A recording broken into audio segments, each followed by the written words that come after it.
I'll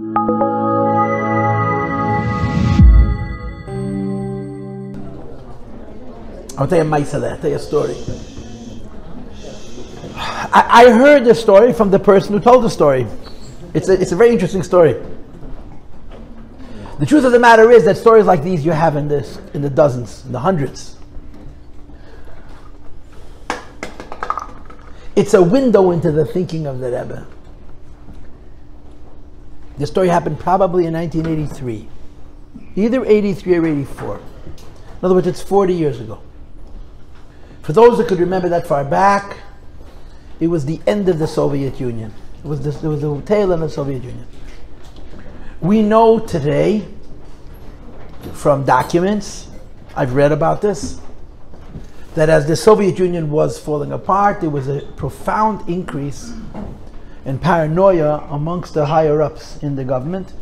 And part of the reason was that we had people in place to keep the paranoia in check, who retired around 1980 or something like that. There was a very, very great fear of the West.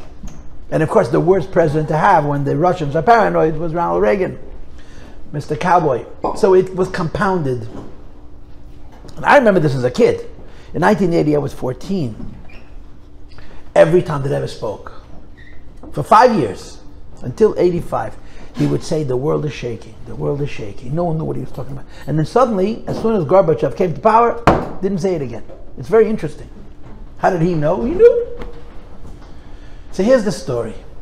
It was either 83 or 84, it was after Pesach, right after Passover. And of course, one of the big days in Chabad that the Rebbe has really cultivated is Lag BaOmer.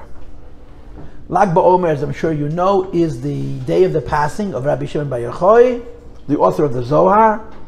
And our custom is that if it ever occurs on a Sunday, we make a parade, right? You do that here in Fort Lee, you make a parade. So 83 was a Sunday and 84 was a Sunday. That's why I'm not sure which year it was. As soon as Pesach was over, the Rebbe came to 770, came to his office with a great urgency that they need to make parades all over the world. Wherever there are Jews, wherever there's Jewish children, they should get the children together and make a parade. Now, you see, the parades were a big demonstration with lots of entertainment and clowns and music and floats and, as they say in Brooklyn, blah, blah, blah. You see, the Rebbe wasn't really interested in all of that. The Rebbe was interested in the children. But if it took clowns and rides and whatever else, magic shows to gather the children, so that's what we had. He was interested in the children. He wanted to see the children. You have to watch the videos of the Rebbe looking at the children by the parade. It's just so special. Have you ever watched it? Little kids marching by and they was blowing them kisses, and he's looking and he loves them so much, and he pays attention. He pays attention to every individual. But the parades was a big part of Chabad. And I'll tell you a story. I'll tell you something about the parades. I'll sort of go off on an aside. Our Rebbe arrived in New York in 1941, a year after his father-in-law came. The previous Lubavitcher Rebbe, whose name I carry, Joseph Isaac, arrived in New York in probably March of 1940. Our Rebbe came probably the end of June of 1941. As soon as he came, his father-in-law put him to work. He made him the president of the organization of the Chabad Outreach Branch, which is now 5,000 Chabad houses. But then it was an office and some chairs and a desk. And the Rebbe laid the groundwork for the work of Chabad. The Rebbe was Russian born. By the time he gave me, he was about 40 years old. But he had an incredible knack at understanding the American culture. When the Rebbe came to this country, he didn't create a Russian version of Judaism. He created an American version. And he spent a lot of time studying the American street, the American teenager, the American child. He wanted to understand what motivates them, what makes them tick. And he was going to make Yiddishkeit cool.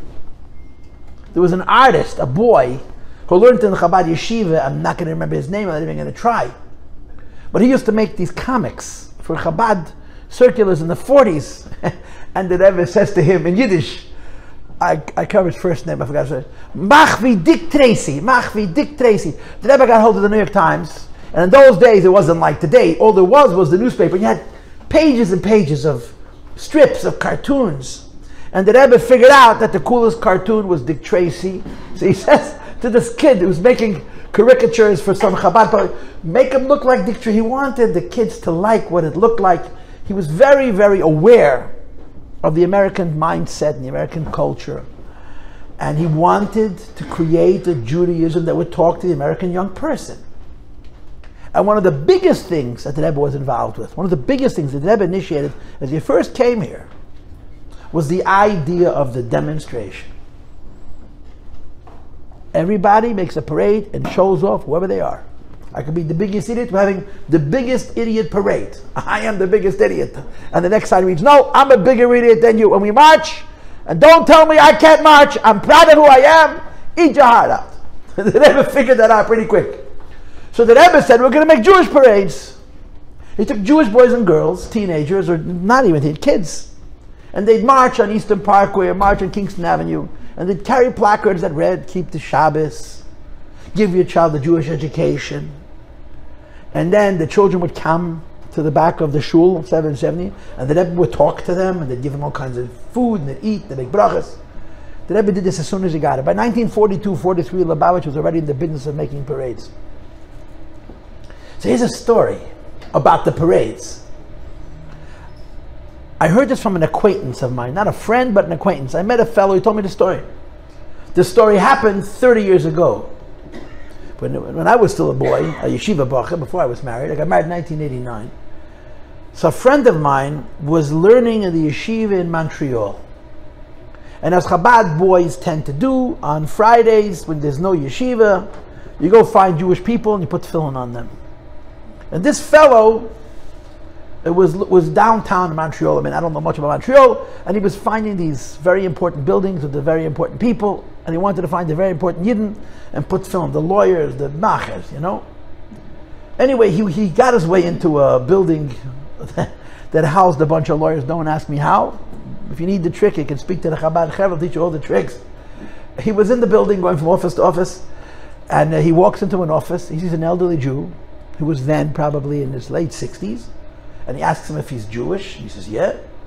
Would you like to put on film? And his answer was, who let you into the building? That's the typical Chabad. That's who let you into the building? He says, well, you're going to leave. And I'm not putting on the film, but before you go, I need to tell you something. Before I kick you out, I have something to tell you. And he tells him the following. I grew up in Montreal in the 1930s. When I was growing up, you didn't want your neighbor to know you were a Jew. Not that you were practicing Jew. You didn't want your neighbor to know that you were a Jew. If you wore a kippah, you always wore a cap.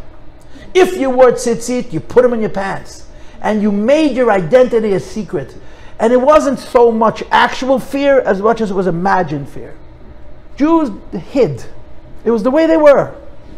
And in the early 1940s, 9 boys from the Polish yeshiva, Lubavitch yeshiva, managed to get out of Europe.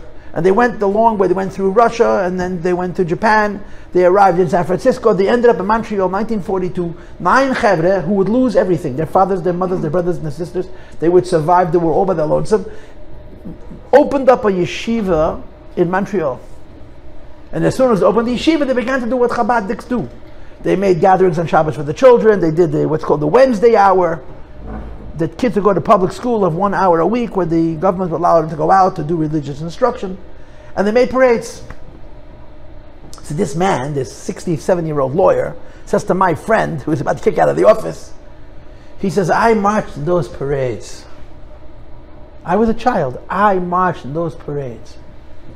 And he said, the Lubavitcher Rebbe made Jewish people proud.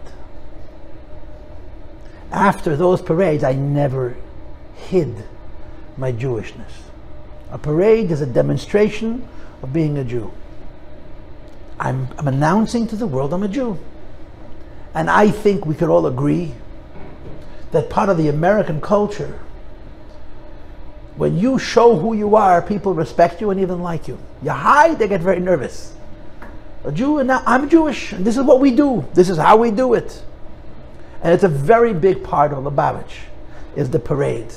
The public Hanukkah menorah lighting, all the things that we do in a very public way, they're meant to make Jewish people proud.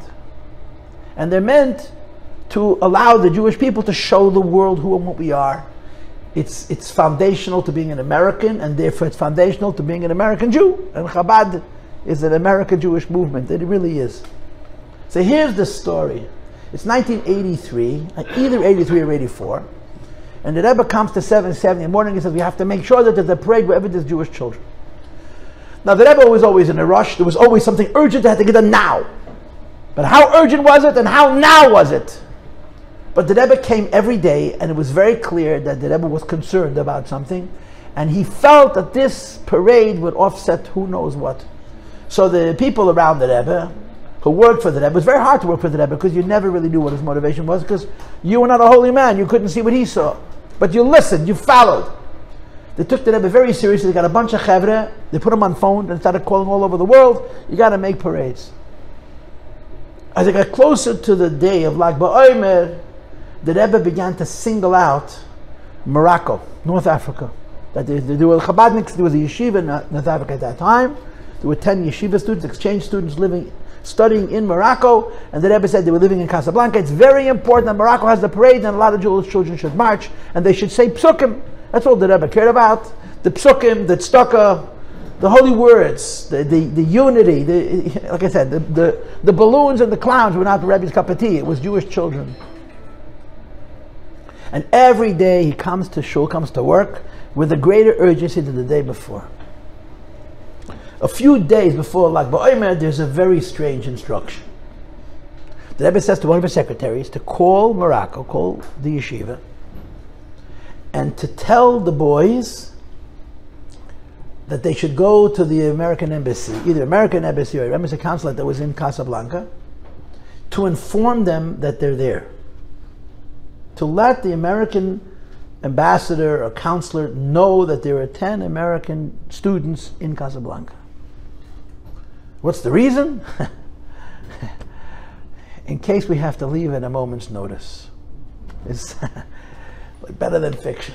So the person who went to the consulate told me the story. He lives in Australia. His name is Kay, Danny Kay. He told me the story. So he took the passports of all of his friends, and he went down to the embassy, and he met the ambassador, and he says, we're American exchange students, we're living here in Morocco, and I just want you to know we're here. Why? You have any plans to leave? No. So what do we have to know? In case we have to leave at a moment's notice. And the ambassador's face turns ashen, gray. He knew something, and the yeshiva student had no idea. Something was going on. There was something about Russia that was very, very, very sensitive. Whether the Rebbe knew it through official channels, or the Rebbe knew it because he was sensitive to it. And he knew that you have to worry about North Africa. So this ambassador says you have to know the person, Danny Kay, he's a hot rod. He's a ball of energy. And he's the greatest representative of the Rebbe. You ask him to talk about the Rebbe, he won't shut up for a second. And he says to this boy, why would you think that you'd have to leave at a moment's notice? But his face gave it away. You understand? His countenance said that he understood what the Rebbe meant when the Rebbe said you have to leave at a moment's notice. So he says to this Danny Kay, why would you think you have to leave at a moment's notice? So Danny Kay says, I have no idea. I have no idea. He says, I have no idea, what are you doing here? He says, well, there's a Rebbe who lives in New York, and he gives him the Rebbe speech, you know, the Rebbe 101. 10 minutes of how holy the Rebbe is, and how great the Rebbe is, and how far the Rebbe could see, the whole thing. And the Rebbe said that we have to let you know we're here in case you have to leave at a moment's notice. That's how the speech ended. So he was very, very impressed. So he says to this Danny Kay, he says, I want to ask you a question. Clearly you don't know what's going on. But your rabbi somehow has some kind of, he knows things that most people don't know. Does he have a solution? Does he have a solution? Does he have a way of fixing whatever it is that you don't know what you're talking about? He says, yeah. The solution is, you listening? Get Jewish children together to pray. Get Jewish children together to say Shema Yisrael. Get Jewish children together in a room or on the street, and they should sing songs, they should pray. And the ambassador was so disappointed. Here's this rabbi who lives 10,000 miles away, and he knows what's going on in the world, and what's the solution? Little children should say Shema Yisrael, you see? That's going to solve the world's problems?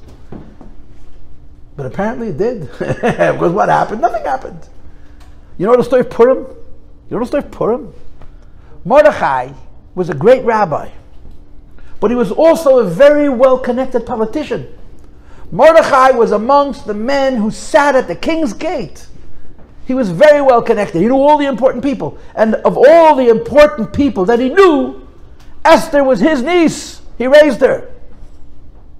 And Haman comes along and he wants to destroy the Jewish world. What does Mordechai do? Before he tries to solve the problem politically, he gathers the children together and he prays.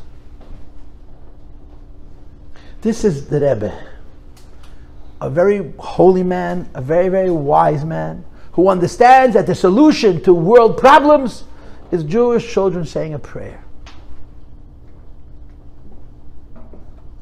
How does it make sense? How does it make sense? How does that solve the world's problems?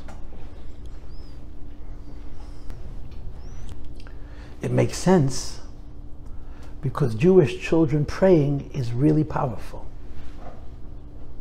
Jewish people or anybody doing righteousness heals the world.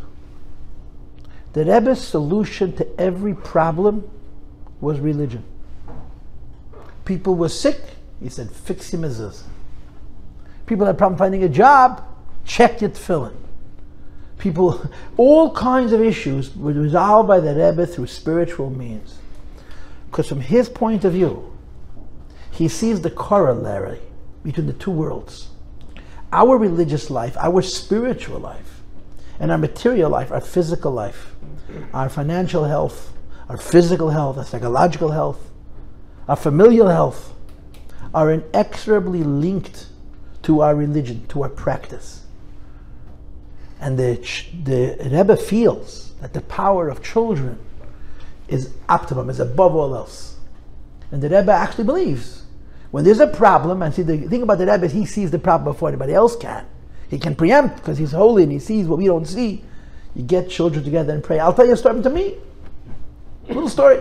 The Yom Kippur War is 50 years ago. Unfortunately, at the beginning of this year, I was so excited to celebrate the 50th year since the Yom Kippur War, and boy, was that dream shattered. I was really so excited about celebrating the 50 years since the Yom Kippur War. When the Yom Kippur War broke out, I had just turned 8, okay? My birthday is in September. The summer before, I was 7. I was a little kid with a big mouth and a bad attitude, and a brother to beat up on. And all summer long, I was 7.5 years old. My brother was 6.5. All summer long, we were fed a regular diet by the Rebbe, through our teachers, through our parents, through our camp activities, that the solution to all the problems in the world is the prayer of little children. And the Rebbe was saying over and over and over again, Hevel she'ein beichet, from the mouth of babes. It's actually a Talmudic passage. Little children have special powers of prayer because children have no sin. All summer long, the Rebbe kept on saying that children are, and I remember thinking to myself, I just beat up my brother, we didn't have no sin. I was disrespectful to my mother. I made my mother cry. I have no sin, I'm the biggest sinner in the world. Well, I've grown up since and I've discovered, I wasn't such a good kid, but children have no sin. Children move along. They don't carry anything with them. Long conversation, a big piece of philosophy, it's immaterial. But all summer, the Rebbe talked about children. And when the war started, the Rebbe himself said, I did not know why I was so obsessed with the children. And evidently, I was being pushed to speak this way. The story that happened personally that I remember was, the Rebbe asked one Shabbos to see all the kids. He wanted to see all the children. My father ran home and picked us up. I was 7.5, my brother was 6.5. We lived at the other end of town. He schlepped us to 770, and we took turns walking by the Rebbe. And the Rebbe poured wine from his cup into each one of our little cups. And we got to say l'chaim to the Rebbe. The reason it's so memorable, my younger brother remembers it as well, was that our grandfather, my father's father, he died in 1976, was sitting directly behind the Rebbe. And when we walked up to the Rebbe, he got out of his seat, and he went over to the Rebbe and he introduced us. He told the Rebbe who we were. He said, this is my son Abba's children, and that's why we remember this. So this is the Rebbe for you. The solution to every material problem is spirituality. You see, you have to be deeply, deeply religious to believe that. You have to be you have to be so deeply connected to God to truly appreciate how a mitzvah, a good deed, offsets who knows what. And that's a Rebbe. A Rebbe, in addition to all the other skills that he has, the great mind, the great heart, the great skill at management, is a very holy person. And the Rebbe saw the solution to everything, a mitzvah. Whenever the Rebbe saw a problem coming, he made another campaign, another mitzvah, do something more. I'll tell you one more story, then I'll stop because I'm going to soon put you to sleep or make you leave. I don't know which is worse. L'chaim, everybody. Just one more story, then I'll interrupt. L'chaim. Hello, this time you got to sing better. Otherwise, I'm going to talk for half an hour straight. I'm warning you. If you don't sing, we're going to talk. L'chaim, everybody. In Israel, there was a very, very great Sephardic rabbi who was very famous. His name was the Baba Sali. Have you heard the Baba Sali? Anybody have Sephardic? Baba Sali is actually Israel in Sephardi slang. He was an incredibly holy man. He never met the Rebbe, but they were very, very personal correspondence. And he had, in his way, a love affair with the Rebbe. He really held very highly of the Rebbe. And he would predict every time Israel was going to have a war, he would predict that there was going to be a war before. In 1976, he predicted that there would be a war, and there was no war. So they came to the Baba Sali and they said, you know, you're losing your magic. You're losing your touch. You said there'd be a war, there wasn't a war, and the Baba Sali said there was supposed to be. But the Lubavitcher Rebbe made a campaign that young girls should light candles, and he pushed the war north into Lebanon. 1976. But he developed the habit of explaining the different campaigns that the Rebbe made. In 1981, the Rebbe made a campaign that everybody should buy a letter in a Sefer Torah. We should own a letter in a Sefer Torah. And the Rebbe was obsessed with it. The Rebbe was really pushing that as many Jews as possible should purchase letters in a Sefer Torah. So someone came to the Baba Sali and said to him, why is the Lubavitcher Rebbe so obsessed with this business of people purchasing letters? And he said, wait a few weeks. A few weeks after the Rebbe started that campaign, Israel blew up the nuclear reactor in Iraq that to this day nobody knows how they pulled it off. And the Baba Sali said that this was connected. So this is an insight, this is a message. We can talk about it some more. Okay, I'll stop talking. We'll sing a song, and I'll talk some more later, right? That's the best idea, don't you think, Rabbi Kanakov? You told me that they sing the Beinani? The Beinani? Yes. Yeah, so listen, I just want to say, before I hear I'm talking some more. Gimmel Tamuz, today, which has a history. The previous Lubavitcher Rebbe, whose name was Yossi Yitzchak, I carry his name, was arrested by the Soviets in 1927. That means 97 years ago. And they were going to shoot him. They were literally going to shoot him. He spent 18 days in a prison, and he was released from prison today. So the 3rd of Tamuz has been a day in the Chabad calendar for almost 100 years. 30 years ago, it became a much more powerful day, but almost 100 years ago, the previous Rebbe was let out of prison on this day, Gimmel Tamuz. So today is actually connected to the previous Rebbe, so you can sing a song from the previous Rebbe as well, huh? So do me a favor, sing with me, the Beinani, Rabbi Kanakov.